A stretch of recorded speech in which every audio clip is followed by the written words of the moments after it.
Hello friends, स्वागत है हमारे यूट्यूब चैनल यूनिवर्सल सॉल्यूशंस पर। और आज हम आपके लिए लाए हैं अर्धवार्षिक परीक्षा 2021-22 क्लास 12th विषय भौतिक शास्त्र का संपूर्ण हल। तो जैसा कि आपकी स्क्रीन पर दिख रहा है, मैंने सारे क्वेश्चन के आंसर आपको पहले से ही टिक मार कर रखा है। तो फ्रेंड्स, वीडियो के अंत तक बने रहिएगा, क्योंकि हो सकता है अगर आप जल्दबाजी में अगर आंसर को टिक करेंगे तो हो सकता है आप बाई मिस्टेक कोई ना कोई फॉल्ट कर दें। तो इस वजह से मैं हर क्वेश्चन को रीड करूंगा और उसका आंसर भी मैं रीड करूंगा, ताकि आपको पेपर जो है बिल्कुल भी आपको उसमें सॉल्व आउट करने में प्रॉब्लम ना हो। ठीक है, तो आप वीडियो के अंत तक बने रहिएगा। तो चलिए वीडियो को शुरू करते हैं। सबसे पहला प्रश्न है, सही विकल्प का चयन करिए। तो पहला क्वेश्चन है, कोई परमाणु से आवेशित है, इस पर कितने इलेक्ट्रॉनों की अधिकता या कमी है। तो इसका answer option number the right हो जाएगा 6.25 गुणे 10 की घात 12 इलेक्ट्रॉनों में कमी।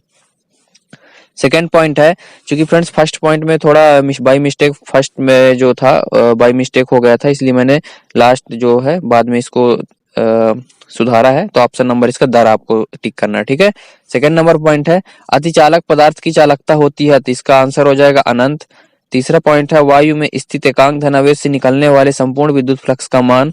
इसका आंसर हो जाएगा 1/ε0। चौथा पॉइंट है, एक ही पदार्थ परंतु अलग अलग लंबाई के दो चालक तारों का प्रतिरोध समान है, इस संदर्भ में सही कथन है। तो इसका आंसर हो जाएगा ऑप्शन नंबर द, अलग अलग लंबाई के तारों का प्रतिरोध समान नहीं हो सकता। पांचवा पॉइंट है, एक आवेशित कण समचुंबकीय क्षेत्र में क्षेत्र के समांतर प्रवेश करता है, कण का पथ होगा। तो इसका आपको आंसर मार्क कर देना है, सरल रेखी होगा। ठीक है, इसका आपको आंसर भर देना है, सरल रेखी होगा। जैसे कि आपकी स्क्रीन पर दिख रहा है कि परवलयाकार भी आपको थोड़ा बाई मिस्टेक हो गया था, तो इसमें सरल रेखी जो है इसका आंसर हो जाएगा। 6 नंबर पॉइंट है, किसी विद्युत परिपथ कुंडली के विद्युत जड़त्व को प्रदर्शित करने वाली राशि है। तो इसका ऑप्शन नंबर राइट आंसर हो जाएगा स्वप्रेरकत्व। नेक्स्ट पॉइंट है, बिंदु स्रोत के कारण उत्पन्न तरंगार्घ का आकार होता है। तो इसका ऑप्शन नंबर राइट आंसर हो जाएगा गोलीय। इस प्रकार से हमारा प्रश्न क्रमांक 1 कंप्लीट होता है। प्रश्न क्रमांक दूसरे पर बढ़ते हैं, और दूसरा है फिल इन द ब्लैंक्स। जैसा कि आपकी स्क्रीन पर दिख रहा है, तो मैंने सारे क्वेश्चन के आंसर को मैंने पहले से ऑलरेडी लिख रखा है। तो अगर आपको वीडियो क्वालिटी अगर बेहतर नहीं दिखा रहा है, ब्लर दिख रहा है, तो आप अपनी वीडियो रिजोल्यूशन को इंक्रीज कर लीजिए, ताकि हमारी वीडियो क्वालिटी बेहतर दिखाई दे। ठीक है, तो सबसे पहला पॉइंट है, स्थिर विद्युत क्षेत्र रेखाएं खाली स्थान से प्रारंभ होती है। तो इसका आंसर हो जाएगा धनात्मक।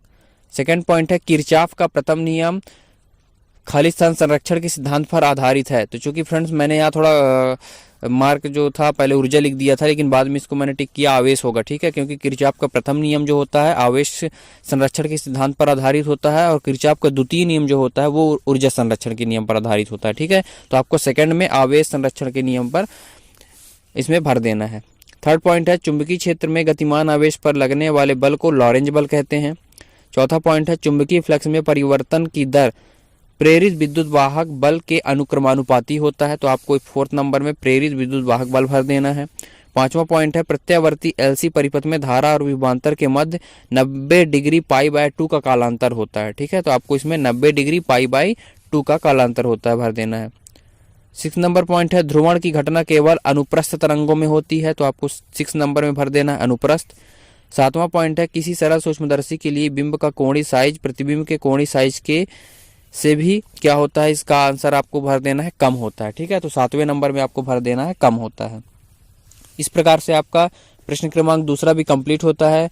नेक्स्ट पर बढ़ते हैं प्रश्न क्रमांक 3 पर। तो जैसा कि आपको दिख रहा होगा, मैंने सारे क्वेश्चन को पहले से ही आंसर को मैंने मार्क कर रखा है। तो मैं इसका क्वेश्चन और आंसर साथ में पढ़ रहा हूं। और एक विशेष बात फ्रेंड्स, कि जब भी आप ये वीडियो देखें तो अपने पेपर को साथ में रख के देखें। ठीक है, जैसे जैसे मैं आंसर बोलते जा रहा हूँ, आप वैसे ही अपने आंसर को जो है पेपर पे लिख पाए। ठीक है, तो साथ में लेकर बैठिएगा। तो सबसे पहला पॉइंट है, कूलाम बल एवं गुरुत्वाकर्षण बल में मुख्य अंतर क्या है। तो देखिए, कूलाम बल का जो बिंदु होता है वो आवेश के लिए होता है, और जो गुरुत्वाकर्षण का जो बल होता है वो जो बिंदु होता है पिंड के लिए होता है। तो इसमें ये अंतर है। ठीक है, आपको ये लिख देना है। सेकेंड पॉइंट है, क्योंकि फ्रेंड्स अगर आप मेरे वॉइस के थ्रू अगर मेरे स्पीक करने के अकॉर्डिंग अगर आप नहीं लिख पा रहे हैं, तो वीडियो को बैक कर करके भी देखेंगे, तो आप उसको बेहतर तरीके से सुन पाएंगे। ठीक है, उसके अकॉर्डिंग फिर उसके बाद आप अपने आंसर को लिख सकते हैं। सेकंड पॉइंट है, द्रव्यमान स्पेक्ट्रोमीटर क्या है। तो इसका आंसर आप लिखिएगा, दूसरे द्रव्यमान और आवेश के अनुपात को ज्ञात करने को ही हम क्या बोलते हैं, स्पेक्ट्रोमीटर कहते हैं। तीसरा पॉइंट है, धारावाही विद्युत पाश के चुंबकीय आघूर्ण का सूत्र लिखिए। तो इसका आंसर हो जाएगा M = NIA। ठीक है, ये सूत्र होता है। चूंकि इसमें सूत्र पूछा है तो हमने सिर्फ इसमें सूत्र बताना है कि m बराबर NIA होता है। जैसा कि आपको स्क्रीन पर दिख रहा होगा कि m बराबर हमने NIA लिखा हुआ है। नेक्स्ट पॉइंट है 4th नंबर, इंद्रधनुष बनने के लिए आकाश में सूर्य की स्थिति के लिए आवश्यक शर्त बताइए। तो इसका आंसर आपको लिख देना है, सूर्य जो होता है प्रेक्षक के पीठ की ओर होना चाहिए। ठीक है, इसका आंसर आपको लिख देना है। 5वां नंबर पॉइंट है +20 सेंटीमीटर फोकस दूरी वाले लेंस की क्षमता बताइए। तो इसका आपको आंसर भर देना 5D। ठीक है, 5D यानी D का मतलब होता है डायोप्टर। 6 नंबर पॉइंट है जब किसी विद्युत परिपथ को भंग किया जाता है तो उत्पन्न प्रेरित धारा की दिशा क्या होगी। तो इसका आंसर हो जाएगा मुख्य धारा की दिशा होगी। ठीक है। 7 नंबर पॉइंट है किसी प्रत्यावर्ती धारा का शिखर मान I0 है, एक पूर्ण चक्र में इसका औसत मान कितना होगा। तो इसका औसत मान 0 होगा।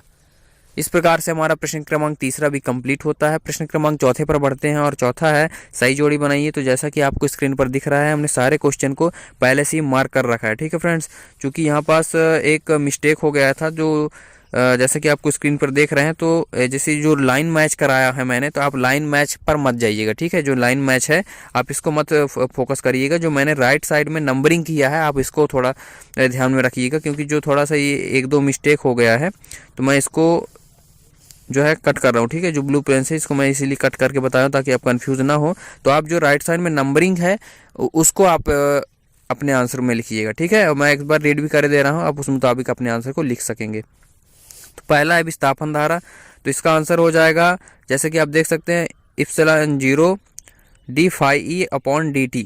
सेकेंड है चुंबकीय संबंधी गॉस प्रमेय, तो इसको आपको मिला देना है सबसे नीचे वाले से जो 9वां नंबर में है। ठीक है, B.dA = 0, इससे मिला देना इंटीग्रेशन का, जो विद्युत फ्लक्स को प्रदर्शित करता है। ठीक है, तीसरा पॉइंट है विद्युत चुंबकीय तरंग का वेग, तो इसका ऑप्शन नंबर डी भर देना है 1/√μ0ε0।